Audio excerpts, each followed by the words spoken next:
utilisé beaucoup jusque-là sur la chaîne.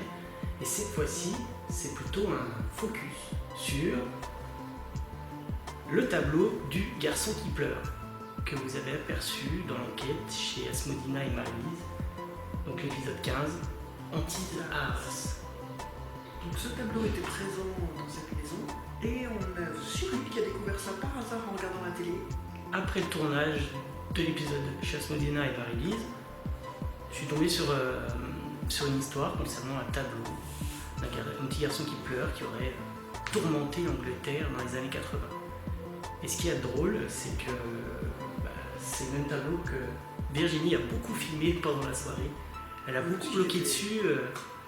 Forcément, le tableau d'un enfant qui pleure, plein milieu d'un salon, c'est quand même pas très gai. Oui. Comme il était un peu glauque, forcément je l'ai filmé. Comme en plus il est un peu glauque, il y a une histoire un peu maudite autour de ce tableau, de ces tableaux d'ailleurs. Sur le moment, Asmodina nous en parle, on peut peut-être regarder l'extrait, on va vous mettre l'extrait. Et elle donne la version de l'histoire qu'elle connaît de ce tableau. Regardez. À ce genre de tableau. Donc ce tableau c'était à vous, moi, déjà là où vous habitiez avant? Oui. Un ancien tableau. C'est un tableau que j'ai trouvé. Ah, vous l'avez trouvé? Et comme on avait vu sur Facebook, quoi, que les enfants qui pleurent, ça portait pas chance. Oui, parce que la légende dit que il y a un monsieur qui habitait à côté d'un orphelinat et un jour l'orphelinat a pris feu et bien sûr certains enfants sont décédés et lui s'est amusé à peindre les enfants qui étaient encore vivants. Oui. Alors en partant de cette base de cette émission sur laquelle je suis tombé, on a creusé, Virginie a beaucoup creusé sur la véritable histoire, l'origine de ces tableaux du garçon qui pleure. Donc ces tableaux ont été peints par un artiste du nom de Bruno Amadio. En fait c'est un pseudo. Son vrai nom serait Giovanni Bragolin, il utiliserait aussi d'autres noms comme Angelo Bragolin ou Franco Selli. Donc c'est un artiste né à Venise en 1911 et il est décédé en 1981. Alors il y a plusieurs histoires, plusieurs versions différentes. C'est un artiste qui est peu connu. Il y a une histoire selon laquelle il a commencé à peindre des enfants qui pleurent avant la guerre, tandis que d'autres versions disent que c'est après la guerre, en ayant vu toutes les horreurs de la guerre, en ayant vu un orphelin dans son village, pleurant. Donc il a décidé de les peindre, faire toute une série de peintures avec ce petit enfant, mais sans avoir beaucoup de succès. Alors une autre légende, alors là on est vraiment dans la légende urbaine, dit que Giovanni Bragolin, Bruno Amadio, en fait aurait fait un pacte avec le diable, comme ses peintures ne se vendaient pas. Il aurait fait un pacte avec le diable pour pouvoir être connu, vendre des peintures. Et là il aurait commencé à ce moment-là la série des enfants qui pleurent, et il aurait eu du succès, parce qu'en effet ces tableaux en fait, sont très très bien vendus en série, en paquet de séries, beaucoup en Angleterre, beaucoup en Espagne. Oui, ils peuvent avoir à petite échelle et ensuite, comme ça a du succès, c'est produit en série. C'est produit en série, voilà. Et de là arrive, après la mort de Bruno Amadio, une histoire assez incroyable avec ces tableaux. Avec un de ces tableaux, ça commence par un de ces tableaux d'enfants qui pleurent. Et là je te laisse raconter, Cyril. Alors là, ça se passe en Angleterre, Oui. où ces tableaux avaient énormément de succès, étaient beaucoup vendus. À la suite d'un incendie dans les années 80 ou 1985 je crois. Oui, c'est ça. Une fois que la famille peut regagner la maison et essayer de sauver ce qu'ils peuvent sauver, ils vont retrouver ce tableau par terre, au milieu des débris, intact. Et le reste, Oui, tout est carbonisé, on ne peut rien sauver. Le tableau Sauf est intact. Donc là, c'est vraiment très étrange. Cette histoire, il me semble que c'est un pompier qui est sur place. Ça rappelle des choses à un pompier qui est sur place. Alors, Ou non, cette histoire est racontée dans le sol. C'est ça. Voilà. Et là, il y a un pompier qui intervient qui dit mais moi, en fait, Moi, j'interviens souvent dans 10, des 12 ans de incendies. carrière. Voilà, j'ai eu plusieurs fois des maisons en feu, avec tout carbonisé, et ce tableau ce tableau. survivait à chaque fois. De là est partie la légende du tableau maudit.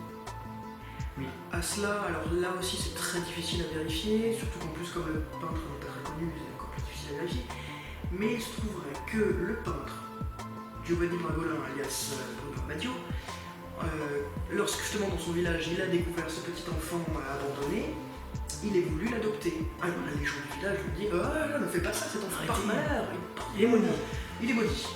Mais lui, il s'en fout, il l'adopte quand même, il le prend, en tout cas il le prend chez lui, mais peu après son installation,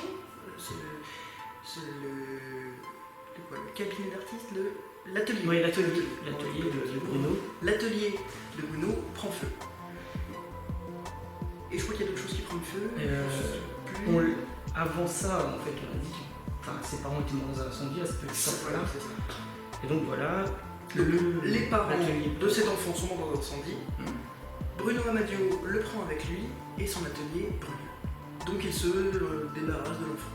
Ouais, c'est comme ça qu'on l'a trouvé. En gros, il le met à la porte. Il le met à la porte et cet enfant serait mort à 19 ans dans l'incendie de sa voiture, après l'accident. À Barcelone, près de Barcelone. Là encore, c'est invérifiable. Oui, la voiture aurait pris feu, il aurait été complètement carbonisé, on aurait retrouvé ses papiers. Ce serait ce petit garçon, je crois qu'on avait son nom. Comment il s'appelle? Il s'appelle Don Bonillo, ce petit. Voilà, il est mort donc à l'âge de 19 ans. C'est une histoire assez triste. Donc en fait, il y a eu deux légendes dans la même chose, deux circonstances. Légende d'un enfant qui serait maudit, qui aurait inspiré les enfants qui pleurent, les garçons qui pleurent, ça c'est le tableau des garçons qui pleurent. Et il y aurait cette légende de l'artiste qui aurait vendu son âme au diable pour vendre ses peintures. Voilà. Et donc quand le Sun parle de ces histoires, il y a plein de retours, il y a plein de témoignages. Les gens disent, bah effectivement, moi j'ai ce tableau chez moi et il m'est arrivé des malheurs.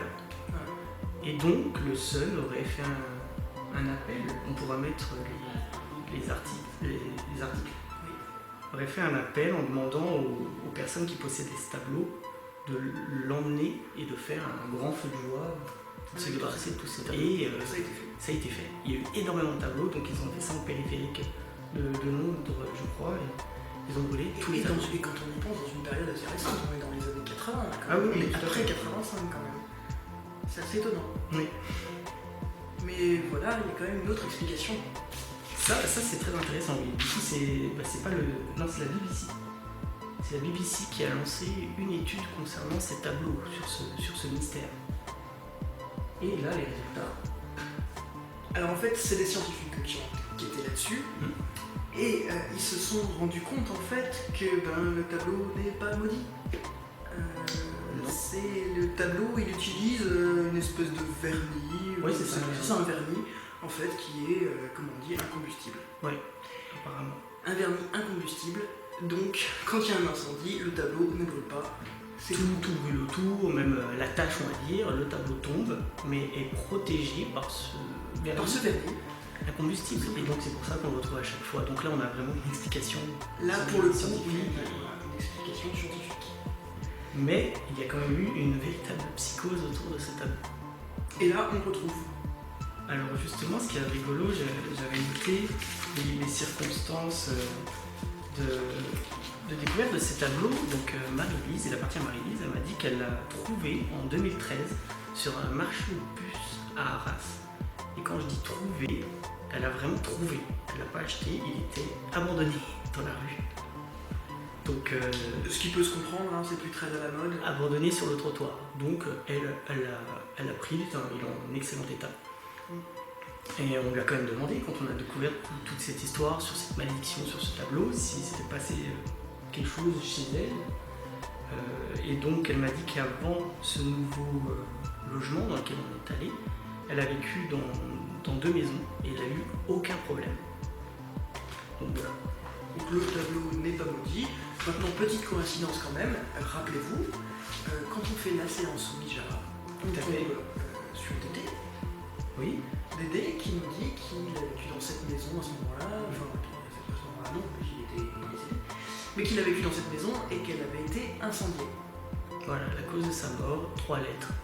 FEU. Le feu. Donc, on peut aussi s'imaginer que si c'était un esprit, ça aurait pu être un esprit lié au tableau. Si c'était bien une légende réelle, en quelque sorte. Voilà. C'est assez. Ouais, c'est la coïncidence qui Voilà. est marrante. Et pour aller encore plus loin, là, pour les plus superstitieux, donc moi j'ai monté cet épisode, j'ai passé énormément de temps à voir ce tableau en image, et il se trouve que j'ai eu un petit problème à la maison, un problème électrique, et selon mon électricien, c'était un gros risque d'incendie, juste après le tournage, voilà. Donc, Ouais, vraiment. donc si on est superstitieux, on peut se dire, oh, c'est bizarre, j'ai beaucoup travaillé sur les images, et en sachant que le lendemain, mon détecteur incendie a rendu l'âme. Il y aurait plein de petites choses liées au feu dans ma maison, mais moi je pense pas du tout que c'est paranormal, c'est juste une grosse coïncidence. Tout à fait, grosse coïncidence, parce que je pense que ça a été quand même bien prouvé que c'était le vernis et non autre chose. Et non une malédiction. Voilà. Surtout que comme toutes les légendes urbaines, quelque part, là ça fait déjà ça fait quoi, 35 ans ça fait longtemps, on voit déjà que ça a pris une ampleur. Chacun a une histoire, on voit qu'Asmodina avait entendu une autre histoire que quelqu'un lui avait racontée sur Facebook, il me semble. Et Donc, puis voilà. encore la version justement de ce programme télé Oui, qui aussi. met l'accent sur le côté paranormal. Il faut faire très attention à toutes ces légendes urbaines, mais c'était intéressant de faire ce focus Sur ce tableau et d'être tombé sur ce tableau pendant une enquête. Voilà, Oui. ça c'était intéressant, donc on a voulu justement s'arrêter dessus et parler un peu de son histoire. Oui, tableau qu'on ne connaissait pas. Donc on verra si dans les prochaines enquêtes on retombe sur des objets comme ça qu'on peut Intéressant. présenter. Car la plupart d'entre vous ont peut-être vu ce reportage, peut-être que les autres non, donc c'est toujours intéressant d'avoir. Et il existe sur YouTube, Oui, j'en ai on- vu des reportages qui sont mais vraiment axés sur le paranormal et absolument pas sur une explication rationnelle des choses. Voilà, on fait notre petit focus là-dessus. Alors comme c'est un petit format, on va en profiter pour faire une chose qu'on ne fait jamais en enquête, parce qu'on n'y pense pas, et puis on ne pense pas à tous les noms. On aimerait remercier les gens qui nous suivent, les personnes qui nous suivent. Alors j'ai noté des petits noms sur YouTube, Marie-Chantal. Marie-Chantal, ça fait notre très première. longtemps. Ah oui, quasiment, ça fait très longtemps qu'elle nous suit, qu'elle nous Qu'elle soutient. commente. Qu'elle commente. Merci beaucoup Marie-Chantal. On a Azerty 800, Eline, je sais pas si je prononce bien, Gio13, Jackie, Muriel du 62, Adriana et Anthony, Camille et Adèle, Ah oui, Camille. bien entendu Aurélie et Aurélie. Hé hé de Merci, Aurélie, elle. qui ont participé plusieurs fois aux enquêtes, et les nouveaux comme Julien bis 67, Estelle, Florian, enfin c'est des personnes qui nous suivent depuis un peu moins de temps mais qui nous mettent des commentaires, c'est trop gentil. Voilà.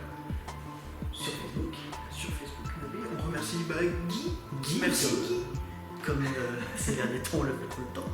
Merci Guy qui nous a mis en contact. On remercie une nouvelle fois Asmodina et et Marie-Lise.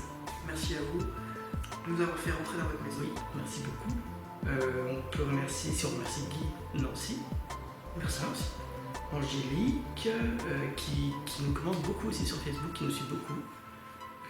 Véronique, Aurélia, des confrères également du paranormal, avec qui on échange un petit peu. Donc Mickaël du groupe c'est SAP, donc Mickaël, DHP Gio, GRPS, Denis Vanter, GS Paranormal, voilà, et tous ceux qu'on est désolé. Et bien sûr, les familles, tout ça, mais ça on met tout le temps un petit mot à la fin des épisodes. Ceux qui nous connaissent, ceux qui nous suivent. Et merci à ceux qui nous suivent. Voilà, à très bientôt. Pour un nouvel épisode.